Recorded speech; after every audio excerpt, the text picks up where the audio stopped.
دینے کے حوالے سے آسان طریقہ یہ ہے کہ زکوٰۃ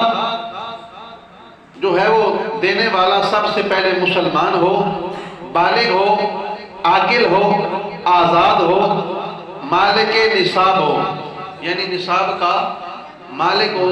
52.5 تولے چاندی یا اس کی رقم کے برابر جو ہے وہ اس کے پاس گھر میں پیسے ہوں، یا جو ہے وہ 7.5 تولے جو سونا ہے یہ اس کے پاس ہو، یا جو آج کی قیمت ہے جب زکوٰۃ نکالی اس وقت قیمت جو ہے وہ پتہ کر لیں بازار سے، اس کے مطابق یعنی پیسے ہیں گھر میں تو پھر بھی وہ صاحب نصاب ہے، یا اس کا ضرورت سے زیادہ جو مال ہے گھر میں وہ بھی اگر ہے جو 7.5 تولے سونے یا 52 تولے چاندی کی قیمت کے برابر یعنی مال پہنچ جاتا ہے جو اضافی مال ہے تو وہ جو ہے وہ صاحب نصاب ہے۔ تو حاجت مال نصاب جو ہے آگے جو ہے وہ مال جو ہے اس پر پورا سال گزر جانا ہے، ایک مال بڑے کو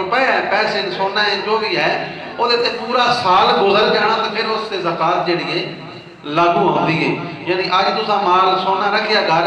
اگلے اس دن تواڈے تے زکوٰۃ جڑی ہے اودی گھر پیا رہے تے وہ لاگو ہوے دی، جڑا تجارت دا مال ہے او دے اوتے سال گزر جاوے تے اس تے بھی زکوٰۃ ہوندی ہے۔ گھر دے اندر جڑا سامان ہوندا ہے، رہائشی مکان، کپڑے گرمیاں سردیاں والے، خانہ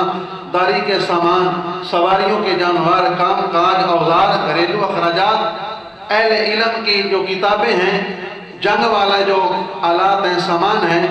ان چیزوں پر زکوٰۃ نہیں ہے، ان پر زکوٰۃ گھر دے استعمال والے برتن جو ہیں، سواری، رہائش کا مکان، گرمیاں سردیاں کپڑے، انہوں تے زکوٰۃ نہیں ہے۔ تو ادائے شرع